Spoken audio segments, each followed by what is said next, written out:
초대교회가 이 본문에 보면 몇 가지 사항들을 하게 됐잖아요. 뭐 공동 생활을 하게 된다든지 공동으로 분배한다든지 이런 몇 가지 것들이 있었거든요. 이런 것들이 있었는데 이게 인위적으로 하게 되면 결국 무너지게 돼요. 이제 초대교회에서 이걸 하다가 얼마 정도 세월이 지난 다음에 한 1, 2세기가 지난 다음에 사람들이 그걸 어떻게 사람들이 하느냐 하고 이제 뭐 몇몇 사람들이 불평을 하면서부터 초대교회 공동체의 어떤 모습은 깨지게 되거든요. 이거를 억지로 하는, 그러니까 사람들끼리 이런 모임을 만들어서 할 수도 없고 이걸 우리가 일부러 추구할 수도 없고, 이거는 성령께서 주셔야지만 할 수 있는 모임이고 성령께서 이끌어야지만 갈 수 있는 초대교회의 어떤 특별한 형태라고 우리가 봐야 될 것 같아요.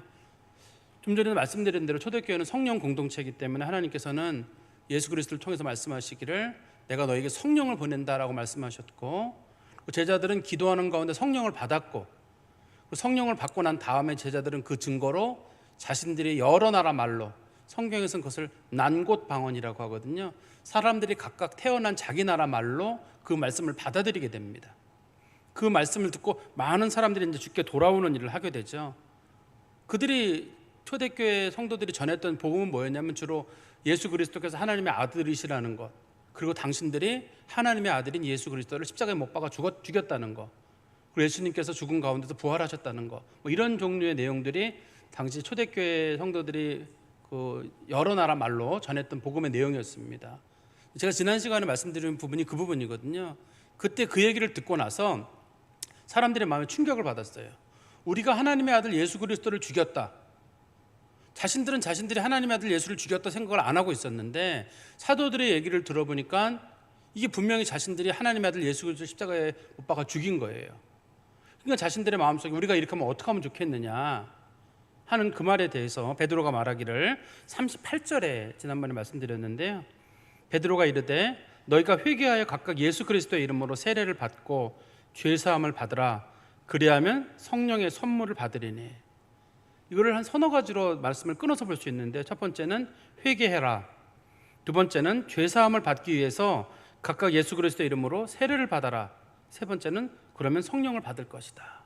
이렇게 이제 말씀이 정리가 된 거예요. 여기서 회개하라는 말의 뜻은 당시에 지금 우리 회개랑은 조금 다른 차원인데요, 개종하라는 뜻입니다. 이 사람들이 유대교에서 이제는 기독교로, 예수를 믿는 예수교로 사람들이 개종을 하는 거고, 두 번째는 그 사람들이 삶을 변화를 시키는 거예요. 단순하게 뭐 죄를 고백하고 우리가 예수님을 십자가에 못 박았으니 어떻게 하면 좋으냐 이게 아니라 그 사람들의 삶의 본질이 바뀌는 거예요. 기독교는요, 원칙이 있습니다. 기독교는 속 사람이 바뀌는 종교예요. 그리고 그게 행동으로 바뀌는 종교예요. 이 행동으로 바뀌는 데는 시간차가 있을 수 있지만 본질적으로 기독교의 복음이 들어가면 그 성령이 그 사람을 바꿔요. 안 바꿀 수가 없어요. 안 바꾼다 그러면 뭔가 성령에 문제가 있는 건데 성령께서 못 바꿀 사람은 없어요. 근데 안 바뀌는 경우는 우리가 완고함으로 성령의 역사를 거부하기 때문에 그런 일이 생기는 거예요. 속 사람을 바꿔가지고 하나님은 반드시 그 사람이 하나님 앞에 순복하는 사람으로 하나님은 만들어 가십니다. 성경에서 말하는 회개하라는 말은 그런 뜻이에요. 개종해라. 여기서는 죄를 고백해라, 삶을 완전히 바꿔라, 새 사람이 되어라, 이런 의미를 가지고 있고, 두 번째는 예수의 이름으로 세례를 받아라. 지난 시간에도 말씀드렸는데 자꾸 이 사도행전을 오다 보면 사람들이 이게 성령 세례입니까 물 세례입니까? 우리 성도들은 그걸 굳이 구분하지 않으셔도 돼요. 성령 세례랑 물 세례가 같이 가고 있고, 일반적으로 여기서 말하는 건 다 물 세례입니다. 물로 세례를 받는 과정이 초대교회 성도들의 입교 의식이에요. 그러니까 그 사람이 죄사함을 받은 것이 확인이 되면 교회가 그 사람에게 물로 세례를 주고 그 사람이 성도가 되는 걸 인정해 줬거든요. 초대교회 성도 중에 3,000명이 그리스도인이 됐다 할 때 그 사람들이 신앙 고백을 했을 거고, 그리고 신앙 고백을 듣고 사도들이 확인하고 세례를 줬을 거거든요, 물로. 그러니까 물 세례와 성령 세례가 동시적 사건으로 일어났던 거예요. 그러니까 여러분들도 물 세례를 받은 분들이잖아요. 그럴 때 마음속에 아니 난 물 세례 받았다, 이것만으로도 난 충분히 구원의 백성이다라는 걸 인정하셔도 큰 문제가 없습니다. 그리고 이제 세 번째는 이 성령을 받으라라고 하는 말씀이 성령의 선물을 너희들이 받는다고 말하는데, 여기서 성령의 선물이라고 하면 성령의 은사들일 거예요. 초대교회 성령을 받았는지를 사람들이 알려면 어떻게 아냐면 그 사람들 속에서 뭔가 뭐 방언이라든지 뭐 예언이라든지 병 고치는 은사라든지 이렇게 뭔가 가시적인 역사가 눈에 나타났을 거예요. 초대교회에는. 지금은 그런 역사가 많지 않지만 초대교회에는 그 역사가 곳곳에서 나타났어요. 그래야지만이 완전 이교도인 사람들이, 기독교를 전혀 모르는 사람들이 아, 하나님 살아계시는구나 인정할 거 아니에요. 그래서 하나님께서는 초대교회에 특별히 뭐 방언의 은사라든지 예언의 은사라든지 병 고치는 은사라든지 뭐 여러 가지 은사들을 하나님은 많이 허락해 주셨고, 영분별의 은사라도 많이 허락을 해 주셨습니다. 근데 이거를 뭐 예를 들어서 회개한다든지 예수 그리스도 죄사함을 받기 위한 세례를 받는다라든지 성령을 선물로 받는다, 이런 것들을 순서를 굳이 섞어가지고 아, 이거 제일 먼저 중요한 건 회개다, 두 번째는 뭐 세례고, 세 번째는 성령 받음이다, 이렇게 순서를 정할 필요는 없습니다. 이것도 동시적 사건일 수도 있기 때문에 그냥 하나님께서는 말씀하시는 게 구원받는 성도들의 특징이 뭐냐, 그 사람들 성령 받아야 한다. 두 번째는 그 사람들에게 죄사함을 받기 위한 세례가 그 사람들에게 있어야 한다. 예수 믿음이죠. 그리고 그 사람들에게 회개가 있어야 한다. 그거를 설명하려고 하는 게 목적이에요. 그러니까 예수 믿는 사람에게 반드시 나타나야 되는 증거가 있는 거예요. 첫 번째 성령 받음이에요. 성령 받음을 어떻게 알 수 있냐면, 지금 우리들은 누구든지 예수 그리스도를 입으로 주라 시인하면 그는 성령을 받은 사람이에요. 성령이 아니고서는 예수를 주라 시인할 자가 없느니라, 이렇게 말씀하고 있어요. 여러분들이 예수를 주로 시인하면 여러분들은 성령의 사람입니다. 그리고 여러분들은 이미 성령의 사람이 됐다는 말은 여러분들 안에 예수가 영이 거하신다는 거예요. 죄사함을 받았다는 뜻이거든요. 그러면 여러분들의 삶에 회개와 변화의 삶이 있어야 돼요. 이제는 하나님께서 여러분들에게 회개와 변화의 삶을 살도록 요구하시는 거예요. 그래야 사람들이 보고 아, 예수 믿는 사람들이 변화되는구나, 이제 그걸 알 수가 있을 겁니다. 그리고 난 다음에 오늘 본문에 나와 있는 초대교회 공동체의 모습이 등장하고 있어요. 근데 초대교회 공동체의 모습을 잘 보실 때 우리는 초대교회 하면 주로 뭘 떠올리냐면, 초대교회 성도들은 얼마나 뜨거웠는지 몰라.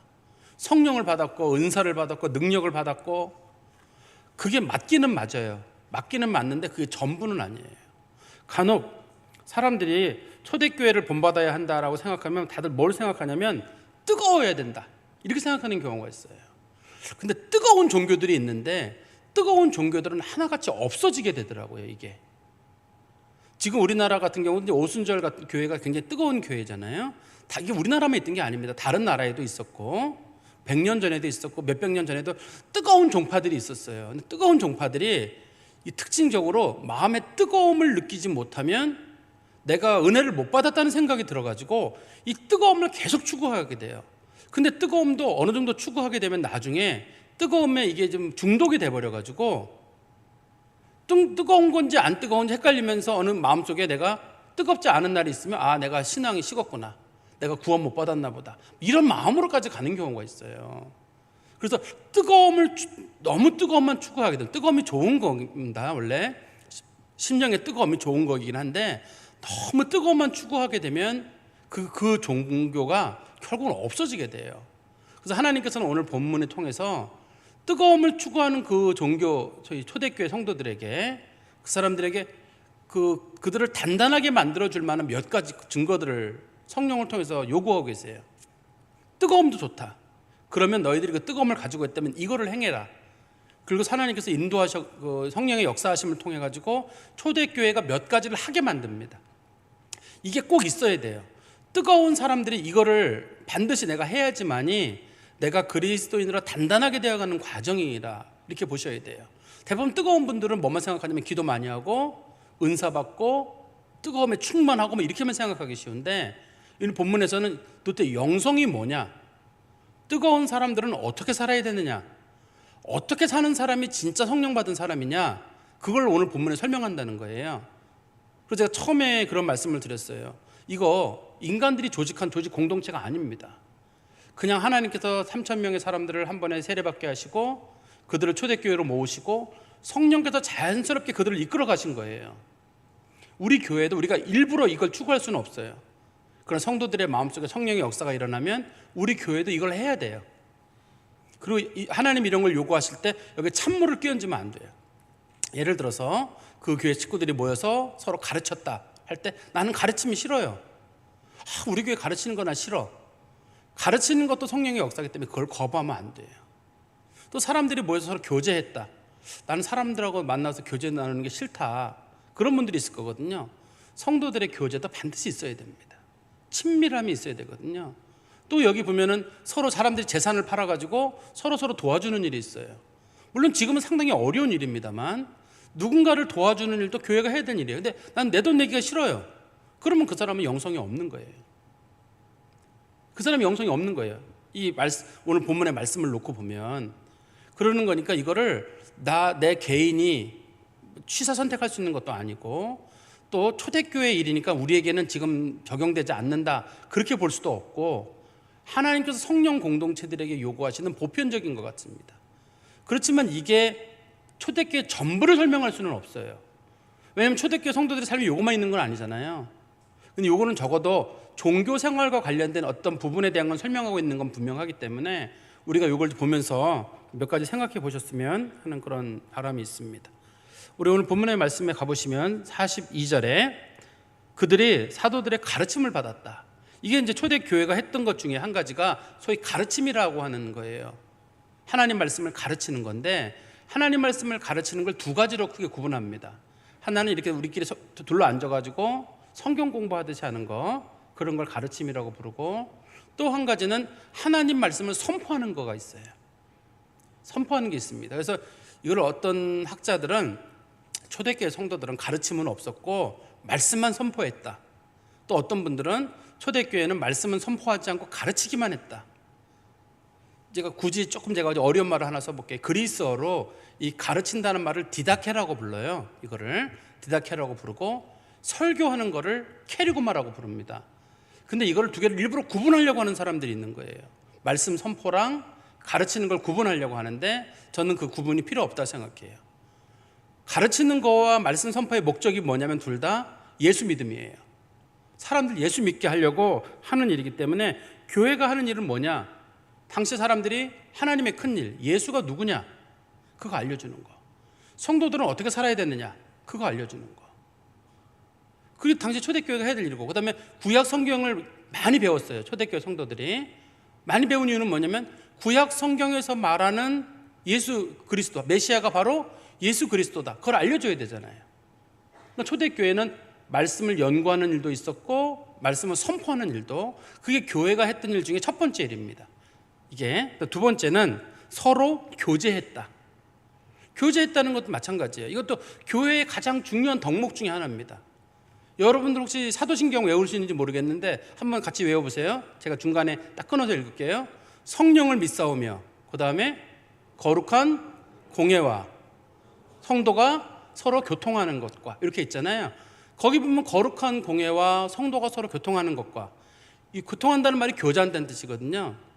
교회 성도들이, 우리가 이걸 늘 외우기는 하는데 성도가 교통을 한다는데 이게 무슨 어떤 교통수단을 이용해서 교통하는지 잘 모를 때가 있어요.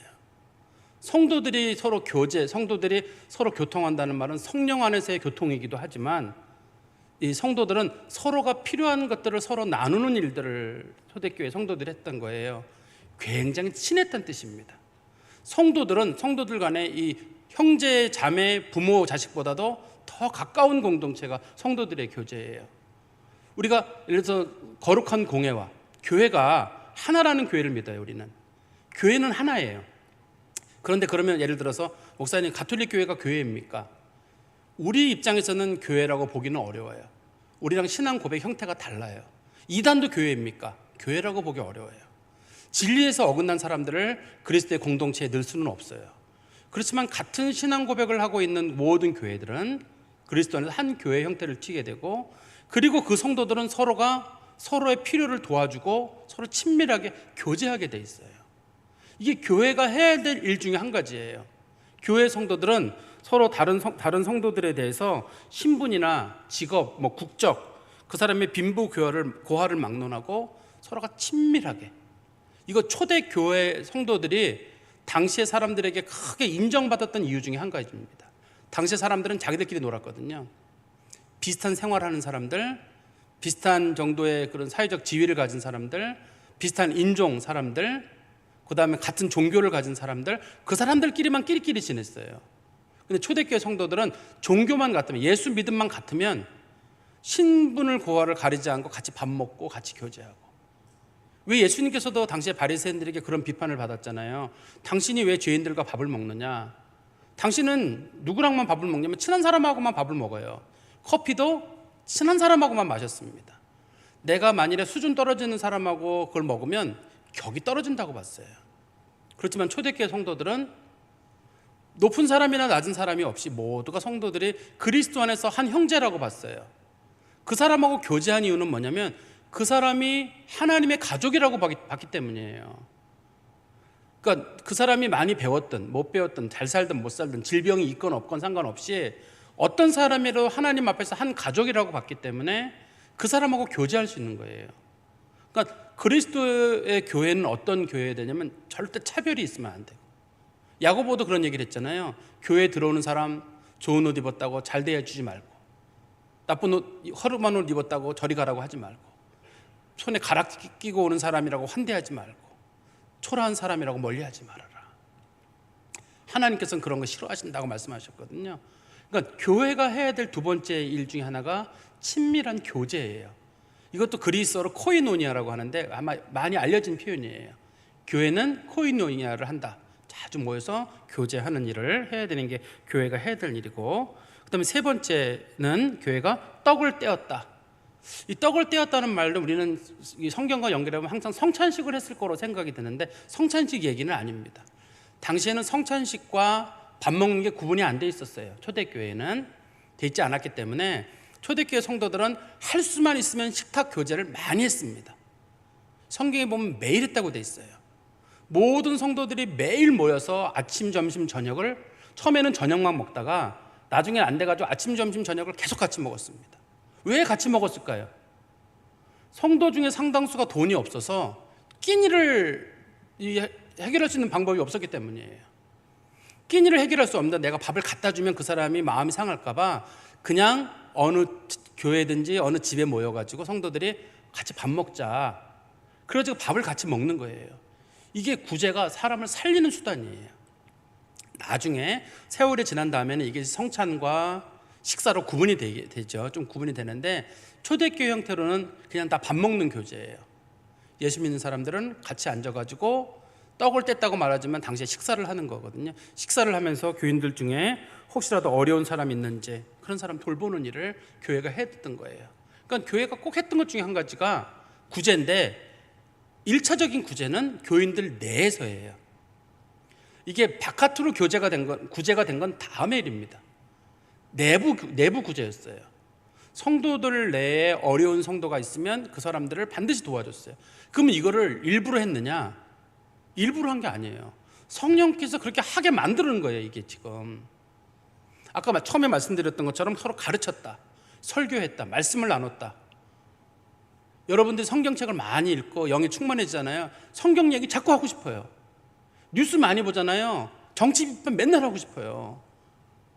여러분 뉴스 많이 듣잖아요. 계속 정치 얘기하고 싶고 누구 비판하고 싶고, 그리고 성경 얘기 많이 읽으면 성경 얘기하고 싶고, 예수의 영에 충만해지게 되면 예수 얘기하고 싶어요. 누구 미워하고 누구 싫어하는 거 알죠? 그런 얘기 우리 입에 자꾸 나오고 싶죠. 그렇지만 성령이 원하는 건 사랑이에요. 악을 악으로 갚는 건 그리스도인이 하는 게 아니에요. 저 사람이 분명히 악한 사람임에도 불구하고 선으로 악을 이기는 게 그리스도인의 가르침이에요. 로마서 12장 21절인가요? 그리스도가 가르치는 건 뭐냐면 항상 그리스도인들은 선으로 악을 이기는 거예요. 저렇게 악한 사람도 가만히 있어 용서해야 됩니까? 맞아요. 선으로 이기는 방법밖에 없어요. 악을 악으로 대하는 건 교회가 해야 될 일이 아니에요. 그러니까 교회의 영이 성령이 가득 찬 사람들은 말씀을 자꾸 전하고 싶고 성경 얘기하고 싶고, 그 다음에 그 사람들 불러다 놓고 같이 교제하고 싶고 같이 밥 먹고 싶고. 그럼 밥 먹었다는 말이 밥 먹는 게 끝이냐? 밥 먹는 중에 성경 얘기 나누고 밥 먹는 중에 기도하고, 그러면서 이제 믿음 약한 성도들이 믿음이 자라는 거죠.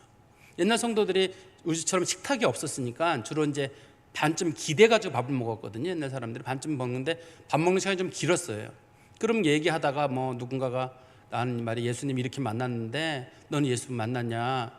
너는 왜 요즘 삶에 힘든 건 없느냐? 이렇게 서로 얘기도 하고, 성경 나는 말이야 성경이 이 말씀이 참 좋아, 이렇게 늘 만날 때마다 세상 얘기하지 않고 하나만 예수님 얘기하고. 그러니까 초대교회 성도들이 점점 믿음이 커나가는 거예요. 이게 세상 얘기 자꾸 하다 보면 나중에 뭐가 되냐면 자꾸 비판만 져가지고 교회는 교회대로 있는데 성도들의 정신이 세상 것들로 가득 찰 수가 있습니다. 그리고 네 번째 42절 네 번째 보시면 오직 기도하기를 힘썼다. 오직 기도하기를 힘썼어요. 이 사람들 이미 성령의 충만함을 받은 사람들이잖아요. 시간만 나면 기도했습니다. 시간만 나면 기도했다는 말이 뭐 쉬지 말고 기도했다 그런 뜻이 아니라 성경에서 보통 말하는 쉬지 말고 기도하라는 말의 뜻은 하루에 3번 기도하는 것을 말해요. 아침에 9시에, 오후 3시에, 저녁 때 해질 쯤에 이럴 때 성경에서 말하는 보통 하루에 3번 기도한다는 거잖아요. 그리고 3장 1절에도 보시면 그런 말씀이 있죠. 제9시 기도 시간에. 이거는 유대인들의 기도 시간이에요. 오후 3시거든요. 이것처럼 당시의 초대교회 성도들은 기도 시간, 유대인들의 기도 시간을 그대로 따른 거예요. 기도 시간을 따라가지고 자신들이 시간이 있을 때마다 계속 기도한 거예요. 우리 교회가 해야 될 일도 마찬가지예요. 간혹 교회가 어떤 유혹을 받냐면 우리 교회에도 문화 강좌가 좀 들어왔으면 좋겠어요. 우리 교회에도 좀 카페도 있었으면 좋겠어요. 우리 교회에도 뭐도 있었으면 좋겠어요. 근데 잘 생각해 보면 교회가 뭐지 도대체? 교회는 뭐 하는 데지? 오직 기도하는 데예요. 우리 성도들이 해야 될 일도 그거예요. 시간 나면 자꾸 기도하는 거예요. 지금 한국 교회가 언제부턴가 1980년대 90년대 지나면서 교회가 카페들을 들여오기 시작했어요. 교회들이 지역과의 소통을 위해서. 또 큰 교회들이 문화 강좌를 많이 만들면서 지역과의 소통을 하려고 굉장히 애를 쓰고 있어요. 그분들의 수고와 열심은 알겠습니다. 그런데 도대체 교회는 뭐 하는 데냐 도대체? 교회가 지역의 커뮤니티 센터로서 역할을 할 것이냐, 교회가 지역 사람들과 많이 소통할 것이냐, 물론 그것도 의미 있는 일일 텐데 더 중요한 건 교회는 기도예요. 기도로 시작하고 기도로 끝나고. 목사님 기도하면 할 말이 없는데 그래도 기도하세요. 자꾸 모일 때마다 기도하고 중간에 또 기도하고 흩어지면서 기도하고. 오로지 기도하는 일, 그게 성령 공동체가 해야 될 일들입니다. 이런 것들을 아까도 말씀드렸듯이 이 사람들이 일부러 뭐 하려고 하는 게 아니라 성령께서 이 사람들을 그쪽 방향으로 이끌어 가셨던 겁니다. 43절에 보시면 사람마다 두려워하는데 뭘 두려워했냐면 사도들로 말미암아 기사와 표적이 많이 나타나서 사람들이 두려워했어요. 이게 문장이 앞뒤가 바뀌었다고 보시면 돼요. 사도들로 말미암아 기사와 표적이 많이 나타나는데 그로 말미암아 사람들이 두려워했어요. 사도들이 얼마나 기적을 많이 베풀었는지, 가다가 수건만 하나 떨어뜨려도 그 사람 수건에만 닿아도 병이 낫는 일이 있고, 그 사람 그림자만 비춰도 병이 낫는 일이 있었어요. 하나님께서 초대교회 가운데 은사를 많이 주신 이유는 그 은사를 통해서 그리스도의 복음의 확실성을 증거하는 수단으로 사용하셨기 때문입니다. 지금 말씀이 많이 있는 이 시대에는 이게 특별히 필요하지 않아서 하나님께서 이 은사를 많이 거두셨지만 전 지금도 이 은사가 있다고 생각을 해요. 그렇지만 초대교회의 은사가 특별히 많았던 이유는 사람들이 하나님의 종들을 함부로 대하지 못하도록 하나님께서 그들에게 영권을 주시고 그리고 그들에게 많은 표적을 베풀게 했습니다. 그렇지만 이 영권을 베풀고 이적을 베풀었던 주님의 사도들은 대부분 순교를 당했습니다. 정말 이 사람들이 하나님 일을 많이 행하면 일반적으로는 두려워하기 마련인데 영이 다른 사람들은 죽이고 싶어요. 하나님의 역사를 많이 하는 사람들을 두려워하는 게 아니라 두려움의 증오를 바뀌어요. 정말 살아있는 교회는 그래서 사람들에게 미움을 받을 수도 있다는 겁니다. 그리고 44절에 믿는 사람이 다 함께 있어. 다 함께 있다는 말은 함께 지냈다는 뜻입니다. 공동생활을 하게 됐어요. 그러니까 초기에는 식사 몇 번 하다가 안 되겠어가지고 안 되겠다 같이 살자. 근데 사람이 같이 살면 원래 흉어물이 나와요. 근데 초대교회 성도들은 그래도 다행인 게 성령 공동체예요. 내 마음을 비우고 하나님의 마음으로 살려고 함께 모였고 모든 물건을 서로 통용하며 또 재산과 소유를 팔아 각 사람의 필요를 따라 나눠주었다. 이게 초대교회가 했던 일 중에 하나입니다. 이거는 왜냐하면 이 사람들이 영적인 사람이 되면서 자기들이 생각하기를 내가 같은 교회 성도들을 책임져야 되겠다는 영적인 뜨거움이 생긴 거예요. 하나님께서 그들을 영적인 마음을 주시면서 그들의 마음 속에서 내가 우리 교회 성도들 중에 어려운 사람은 내가 책임진다. 그런 마음이 그들에게 생긴 겁니다. 그들이 그 마음을 가지고 내가 이건 하나님, 저 사람은 어차피 하나님의 자녀인데 나와 천국 백성이 될 사람인데 내가 저 사람과 함께 이 공동 생활을 하면서 나만 먹고 나만 사는 게 안 되겠다.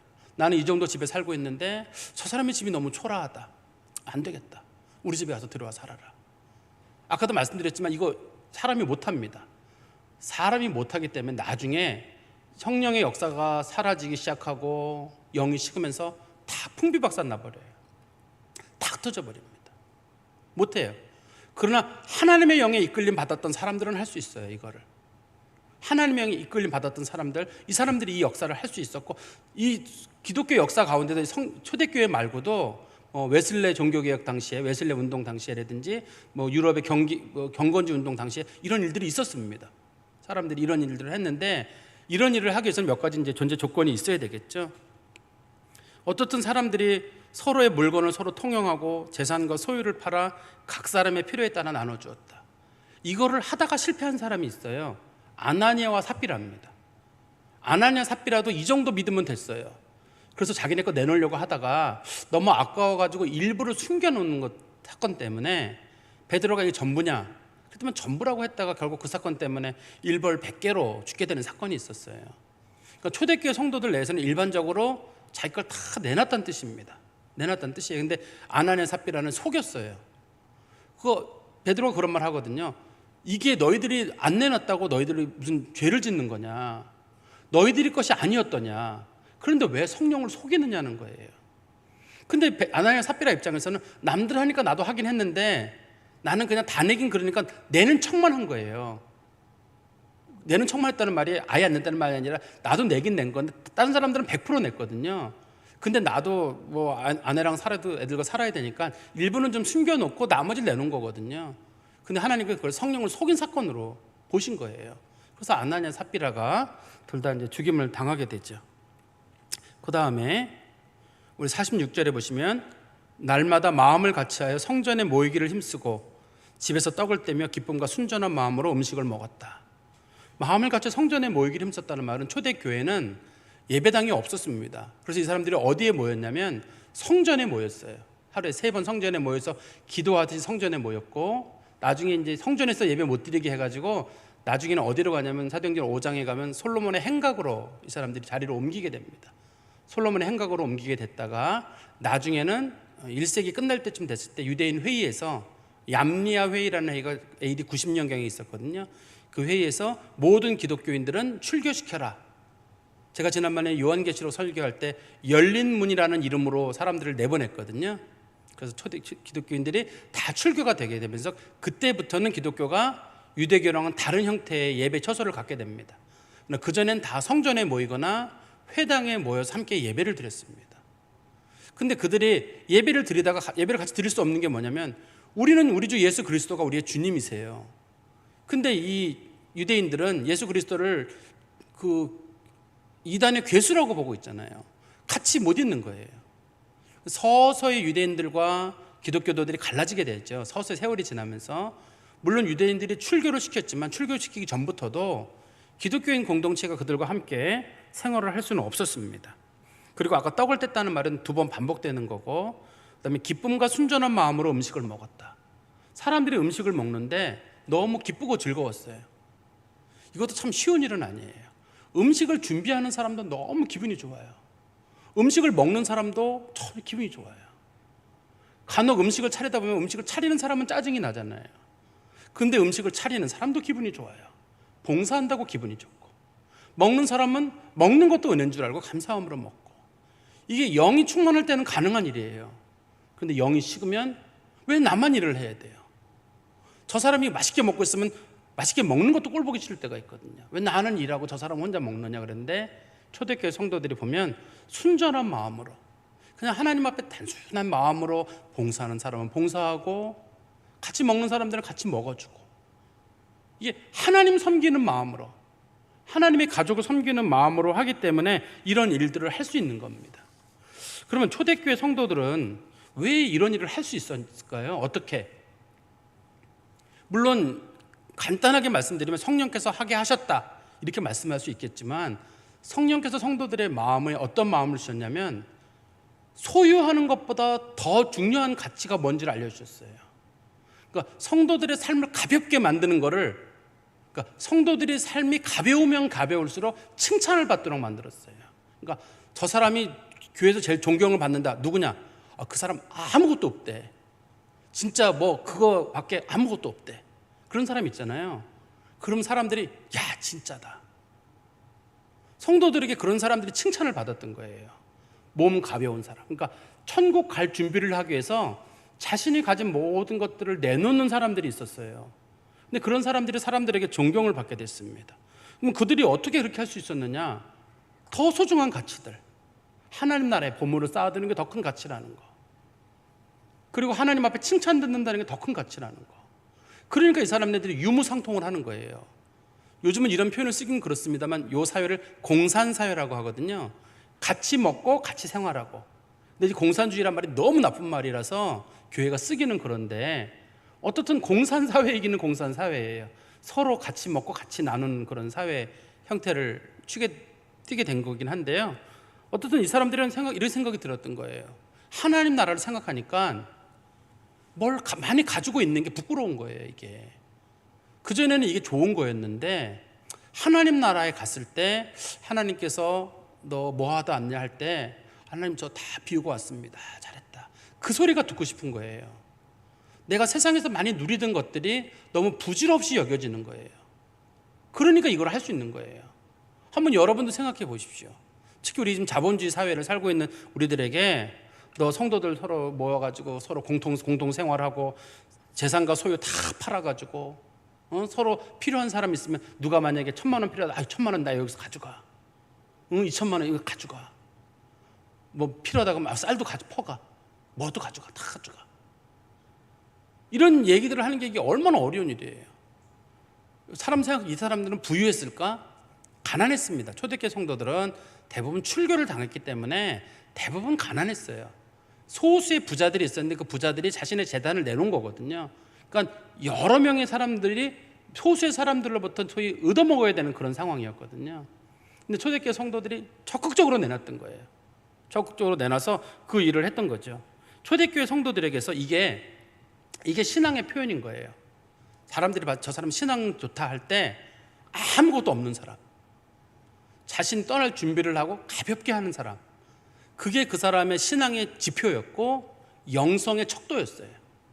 그 사람이 그러니까 아나니아와 삽비라 같은 경우는 영성이 없는 사람인 거예요. 조금 뭐 남겨두는 경우는 영성이 없는 사람에 속하는 거고 믿음이 없는 사람에 속하는 거니까 거기서 성령께서 그들을 죽이시는 사건이 있는 거고, 정상적인 사람들은 자신의 것들을 아끼지 않고 하나님께 내놓는 그런 삶이 그들 가운데 있었다는 겁니다. 그리고 맨 마지막에 보시면 47절에 하나님을 찬미하고 모일 때마다 하나님 찬양하고 온 백성에게 칭송을 받으니 주께서 구원받는 사람을 날마다 더하게 하시니라.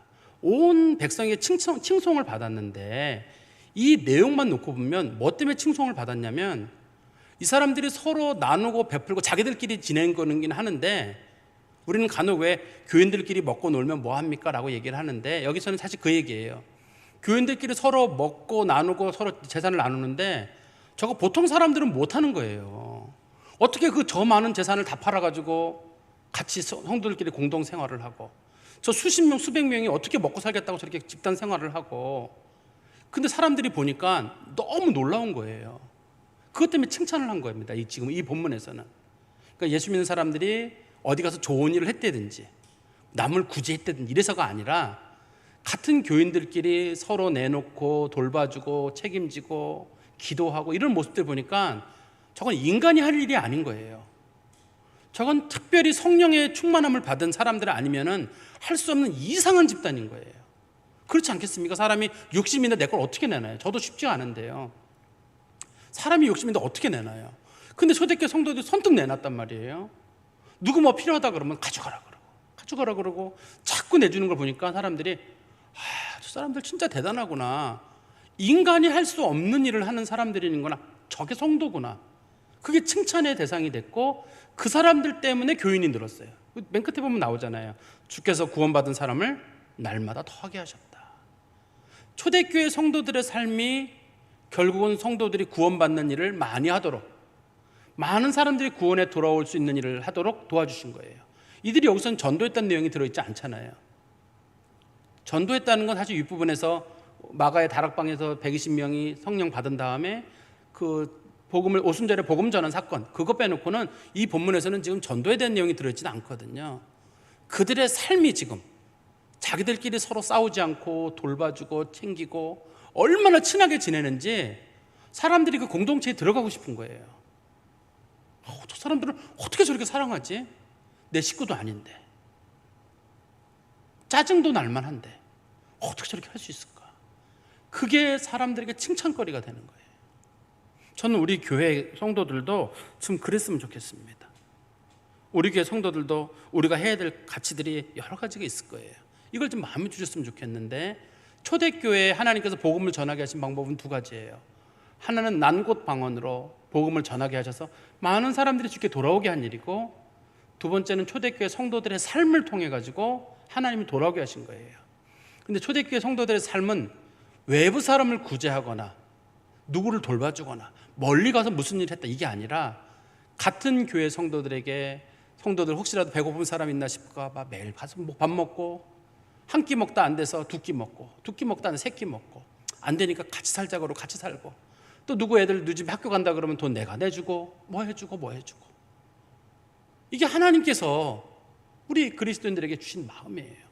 이거는 성령 받은 사람들에게 마음이 주신 마음이기 때문에 이게 사실은 신앙의 고백이고 영성의 척도예요. 굉장히 어려워요. 그렇기 때문에 이 초대교회 이 문화가 나중에 깨집니다. 이교적인 사람들이 들어온다든지 돈을 아끼는 사람이 들어와가지고 교회가 왜 그래야 돼? 왜 돈을 내야 돼? 난 내 돈 내가 갖고 난 내 나름대로 생활하고, 그런 사람이 한두 명 나타나기 시작하면 그 공동체는 깨지거든요. 그 초대교회 공동체가 깨져요. 내 거 아끼는 사람, 내 거 챙기는 사람, 그런 사람들이 생기면서 이 공동체가 결국은 깨지게 됩니다. 그리고 부패하게 돼요. 전 우리 교회 성도들이 마음에 한번 잘 둬보세요. 예수 잘 믿는 거, 그것도 신앙의 중요한 가치입니다. 천국을 바라보는 것도 중요한 가치예요. 죄사함도 중요한 가치입니다. 그런데 우리들의 실제적인 영성과 신앙의 가치 중에는 그것을 직접적으로 실천하는 가치도 거기에 들어있어요. 내가 얼만큼 내 몸을 가볍게 했느냐, 하나님 나라에 갈 때 주렁주렁 달고 올라갈 것이냐, 가벼운 몸, 가볍게 몸만 하나, 수위만 하나 입고 올라갈 정도로 할 것이냐, 그게 그 사람의 신앙의 정도이고 영성의 가치일 것 같아요.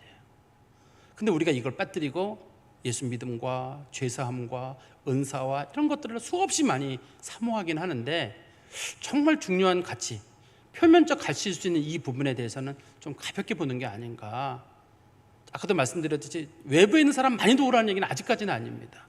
물론 나중에는 외부 사람 돕습니다만, 우리 교회 식구들 중에 혹이라도 어려운 사람 없는지, 조금이라도 힘든 사람 없는지, 내가 조금 여유가 있다 그러면 도와줄 사람 없는지 좀 찾아보시고, 그러면 그게 이제 그 사람이 같은 하나님의 자녀로서 하나님 앞에 감사한 마음이 있을 거고, 주변 사람들도 보면서 야, 참 저 교회 진짜 사랑이 많은 교회다, 부럽다, 저 교회 가면 어려운 사람이 그래도 숨통 좀 트이고, 저 교회 가면 아주 어려운 사람이 그래도 사람들에게 사람 대접받고 사는 교회다.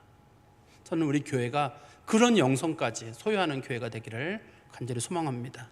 기도하겠습니다. 하나님 아버지, 주께서 초대교회 성도들에게 주셨던 그 은사를 저희들에게도 허락해 주셔서 저희들도 주의 성령의 충만한 가운데서 초대교회 성도들이 실천했던 그 삶의 방식들을 실천할 수 있도록 은총을 베풀어 주시옵소서. 그때 하나님이 한 하나님이시고 그때 성령님이 한 성령님일진데, 그 성령님은 지금도 우리에게 감동하시사 우리로 하여금 서로 가르치게 하시고, 또 우리로 하여금 서로 교제하게 하시고, 어려운 자들과 떡을 떼게 하시고, 우리들로 하여금 기도하게 하시는 것이 하나님의 은혜이며, 또한 우리들이 할 수만 있으면 우리 성도들 가운데 서로 도와가며 교회를 세우는 것을 하나님 참으로 기뻐하는 줄 저희가 믿습니다. 하나님 아버지, 자꾸 가볍게 하는 습관을 갖게 하시고, 세상에서의 칭찬보다 하나님 앞에서의 칭찬, 세상에서의 보화보다 하나님 나라의 보화를 추구하는 자들이 되게 하여 주시옵소서. 예수 그리스도 이름으로 기도하옵나이다. 아멘.